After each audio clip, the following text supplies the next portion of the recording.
We were so comfortable with our pistol dots, our RMRs, and our Holosun 507s, and the Delta Point Pros, and the Sig Romeos. So comfortable.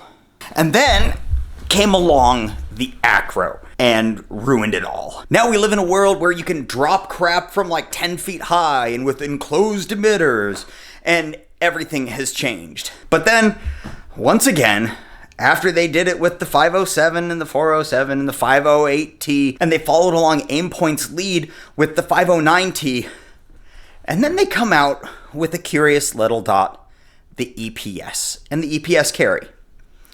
Let's get to work.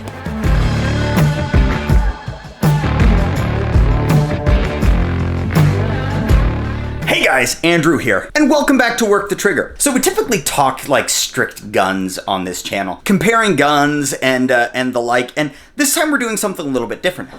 We're doing an accessory. And that accessory that we're going to be talking about, it's locked, is the new EPS and EPS Carry from Holosun. Now, we've been in a world with enclosed dots for a few years now. We've got entries from Aimpoint, Holosun, and Steiner as our major entries. But the thing about all of those entries is that each one of them requires basically a unique optics cut that's unlike any other optics cut that you would find on a pistol.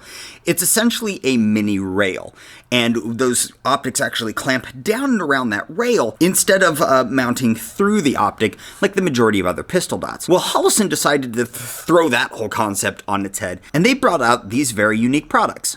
Now, while I love the concept of these two new dots, I'm really curious on if they give you a whole lot of added benefit beyond just being able to use like a standard plate, because these optics actually mount to a Holosun K footprint, which is very similar to like the RMRC or the Shield bases, but not quite the same. But it does mount to an already existing bolt pattern on a plate system. And I'm curious if this concept is going to change the use case at all between the other ones. Primarily the 509T, because being Holosun's other product, it is very similar to the other ones. It's essentially a box that mounts on top of a pistol. The 509T is a little bit different. It doesn't have quite the separation in lenses, so you end up with a little bit less tunneling with the 509. But what we're going to do is we actually have a 509, we have a standard 508T, we have a 507K, and we're going to take all of those out and compare them to both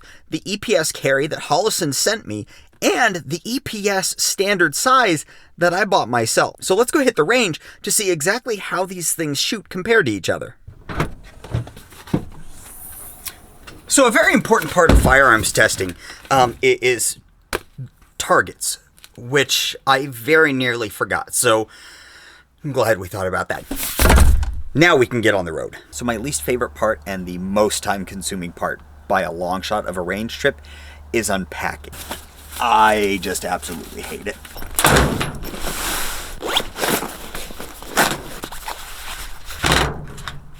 But the one thing I always appreciate is my Lynx Defense bag and the awesome mat that it comes with. It's very nice to just be able to toss a mat out that's already in your bag and not have to do a whole bunch of extra stuff to get like a nice place to actually put your pistols. So first, let's go over what we have.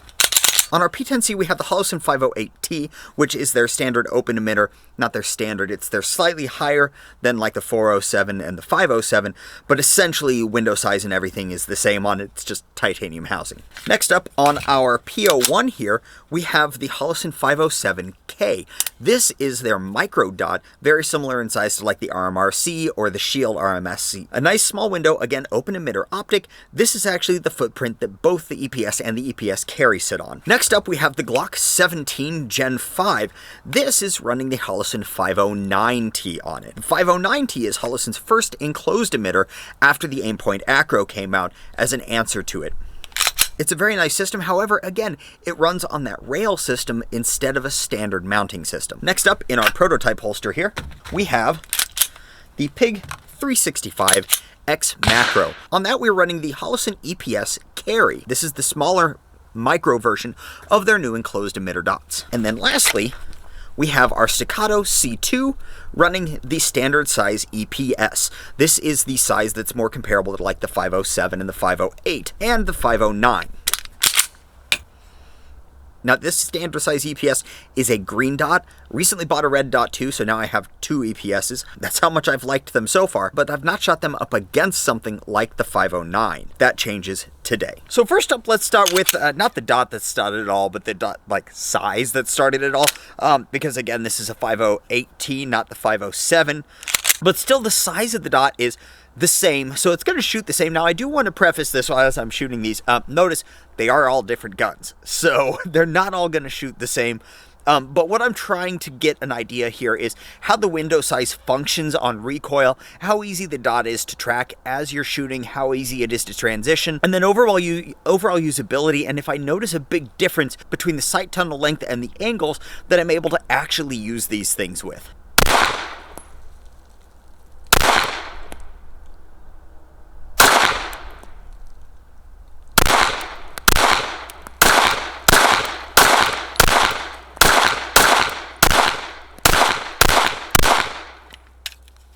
Okay, so the 509T, this is kind of like the perfect size window for a carry dot for me. It's a little bit taller than the RMR, about the same width. I actually stopped and sold my RMR because I appreciated the window size on the Holosun dots a little bit more. Usability-wise, it's really easy to track, and honestly, I'm just used to it. This was my primary carry gun for probably, I think, a couple of years. And so getting back into it, it's kind of like riding a bike. I know what to expect, and I know where the dot's going to sit. Let's go ahead and swap to the next one. So let's go ahead and get the metal frame gun out of the way while my hands are still slightly warm. It is about 35 degrees out here, and that's going to be the Holosun 507K. Now, the 507K is very similar to the 507C in like operation and the different reticles that it offers.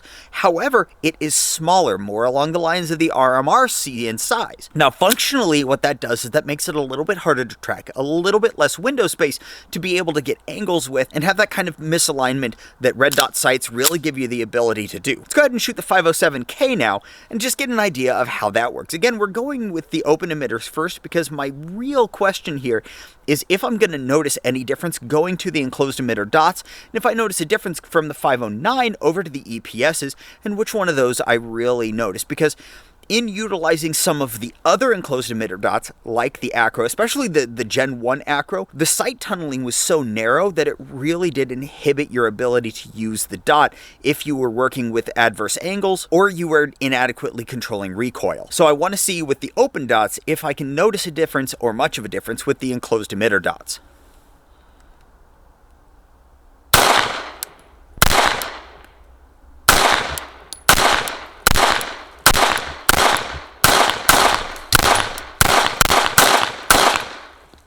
Okay, now one benefit that this dot has is it's sitting on top of a PO1, which is already an excellent shooting gun. The first 2 shots were actually touching. In use, you do notice a little bit of the dot more likely to jump out of view for just a second, but that jump out of view isn't something that's really going to be detrimental. If it jumps out of view, it's just barely and it gets right back in there really quick. So as our first foray into the enclosed emitter dots, we're going to be running the 509T. This is, again, their original enclosed emitter dot that works on that rail system. We did actually have a problem with mounting it on the Glock 17 originally. We got a CNH plate. There was something off on the specs on that CNH plate, and the dot actually wouldn't tighten. We took it out, we took some shots, and it was then that we noticed that with a little bit of force, that dot was moving pretty easily and we could not tighten it enough. So this is not the original plate that we got for this dot, but after a little bit of work, the dot works pretty well. Let's go ahead and take some shots and see if we notice a difference between the open emitters that we just shot and the enclosed emitter on the 509T.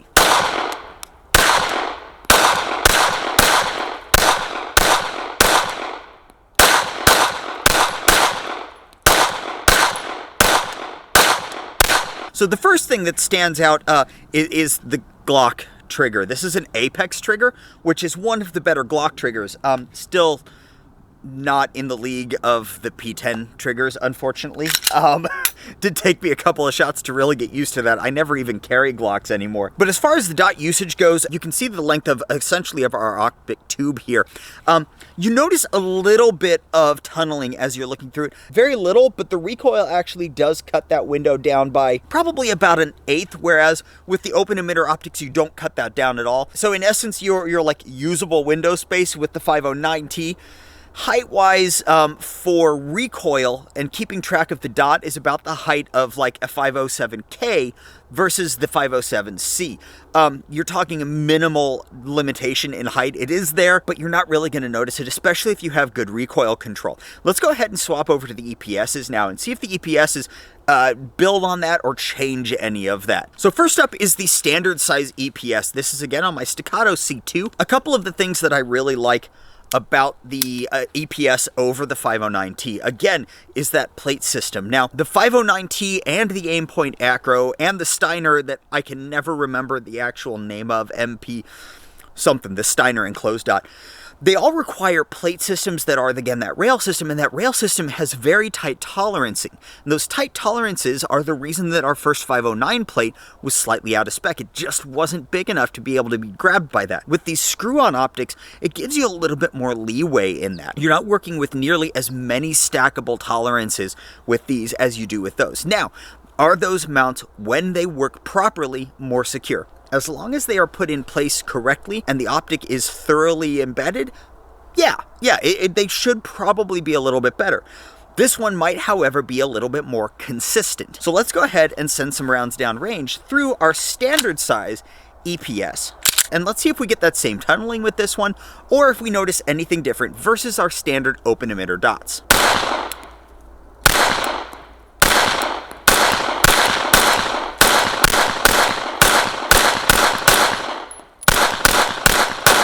So the tunneling is slightly less on this versus the 509.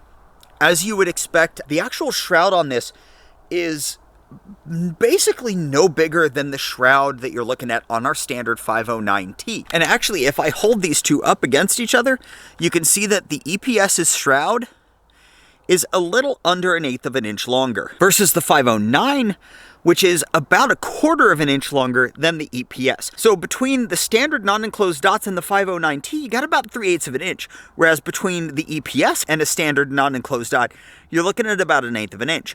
Is that the end of the world? No, it's not the end of the world, not by a long shot. Does it eventually affect shooting a little bit? Yeah, a little bit. Honestly, between the two, I don't think it's enough of a difference to really change your preference on one or the other. Like if you have a 509, selling it and getting an EPS, I don't think it's that big of a deal. One added benefit, however, to the EPS, and let me switch these around so you can really see this. Because of that different mounting system, the overall dot height on the EPS is significantly shorter than the overall dot height on the 509. You don't have all that space underneath for that rail system. That's all sitting right on the plate and is utilized for the electronics and stuff. So the EPS versus the 509, it's really a crapshoot. It's whether you want to deal with the 509 plate and the clamping system. Maybe you already have a plate for the K-mount, or it could just be the look on the two. This EPS does not have the solar panel on it. My other one does, but you have that as well. Now, one thing that I am just noticing is the amount of optical shift or magnification that's happening in the 509 versus the EPS. Give me a second and we'll flip the camera around and I'll see if I can show you this because it's kind of interesting. Okay, so hopefully you'll be able to hear me well enough. So here we've got, this is the 509. I'm gonna aim it at this target. Okay, so there you can see that distortion as I run through there that you're seeing with, you can see that it magnifies just a little bit. You get a little bit of shading. Swap over to the EPS now. So again, we're looking down here and you can see that that distortion and shading is significantly less with the EPS over the 509. Shading is especially different, but that distortion, so it's not the biggest change in the world, but you can definitely see less distortion with the EPS than you can with the 509. So that distortion and that change, that actually kind of shifts my perception a little bit away from the 509, just knowing that the EPS, you're not going to get that distortion. Even though it's slight magnification, that slight magnification can kind of screw you up as you're coming around and aiming.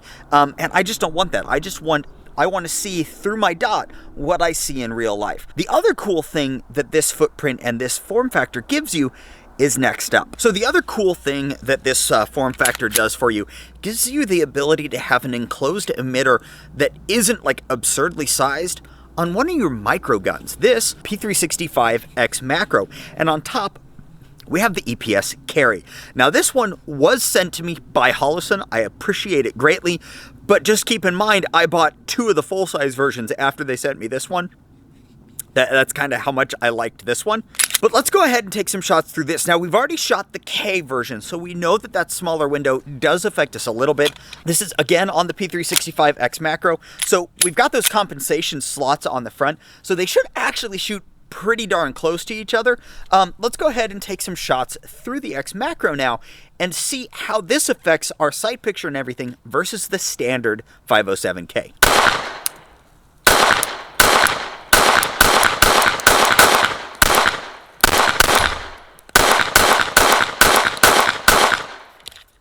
So, the EPS Carry versus the 507K. We're looking at, again, that little bit shorter shroud. And again, like the standard EPS, this doesn't get that distortion. So it's very, very similar to shooting something like the 507K. It mounts the same, it's got the same base, it's got the same like little kind of half sights at the back that never work really right. I actually did use those on the P01 to co-witness with the front. I had to clean the front sight. That's a whole different story. But in use, I don't notice any difference really between this and the 507K. Now, I know that I'm talking about all of this and all of these enclosed dots, and the big question is like, why? Why go over this? Not only over the 509T that we've kind of already covered with the different mounting pattern and less distortion in your actual picture, but why even look at these over something like the 507C, the 507K, the 509? And here's why. The reason why is because we do not shoot in a perfect environment. The environments that we shoot in are full of all different things. And that's just the environments that we shoot in when we want to be shooting. If you think about it, we prepare for the improbable. As firearm owners, as carriers of firearms, we prepare for the things that probably won't happen. So when you're looking at a situation, you go to a match, you go out to a range day, and it's raining a little bit, and you're walking up and you accidentally drop your gun down into the mud. Well, dots like the 507K here have a nice little cup for mud. Not only is that a nice little cup for mud, same as on our 508T here, but it's also a nice little cup for rainwater to get in if you've got your gun holstered. If you draw it and you aim, it's really easy to get water in here or something else to obscure your dot. That's not just the glass up front, but it's also the little hole where the laser comes out to actually emit on the glass. It happens more often than you might think, and if you've ever had it happen, it's difficult to get around. If it's just water, it's something that can be avoided eventually. However, if it's dirt, that is a hefty process. If you've ever stuck your finger down inside a dot just to get lint out, imagine that, but with mud. So what these enclosed emitters give you is a flat back here where mud and water can't ingress. The emitter is down there, inside the glass.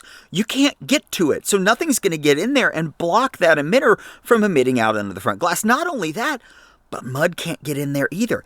It's stuck back here. If water gets on there, guess what? Done.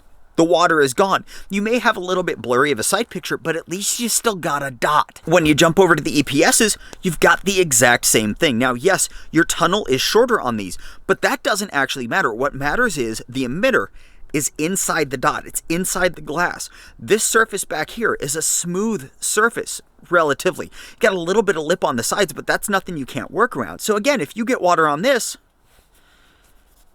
you're done. You're good. So the amount of frustration that you're going to end up getting with this versus something else is going to be far less. So I've spent a while now trying to figure out exactly how to summarize all of the things in this, and it's really difficult because on one hand we've been utilizing what we consider just a standard pistol dot for so long with relatively few issues that it makes it difficult to justify the jump to an enclosed optic. On the other hand, we've seen plenty of use case situations where those enclosed optics really show their value. So really the only thing that I can come down to is personally for me. I can't tell you what to do, but I can say what I would do.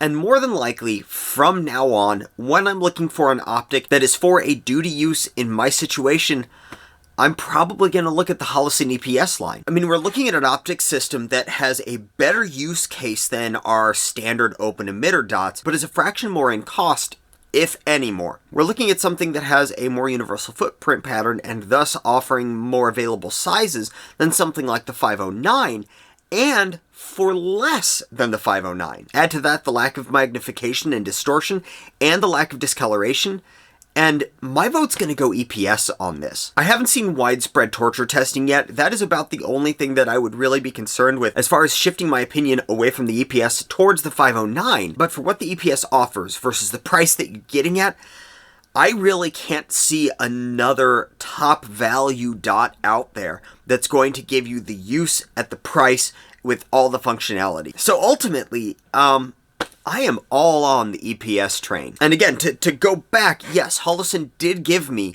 the EPS Carry that's sitting on my SIG P365X macro. However, they did not give me my standard EPS that's sitting on my Staccato, or the other one that's sitting on that rifle back there. So thanks guys for watching. I hope you found this video useful and get to looking around at some of the different dot options. So if you're interested in the Holosun EPS series, head over to the Holosun site. I'd link it below, but YouTube doesn't like it when we do that. You can type that in the Googs and find it that way. If you like this video, do me a favor and hit that like button down below. If you want to see more, hit that subscribe button over on that side. If you like the channel and you want to help out a little bit, you can help out in a couple of different ways. One, you can head over to variantinnovation.com. That is our 3D printed gun accessories company. Two, you could be a channel member right here on the YouTubes. And three, you could be a member at Patreon. The link is in the description down below.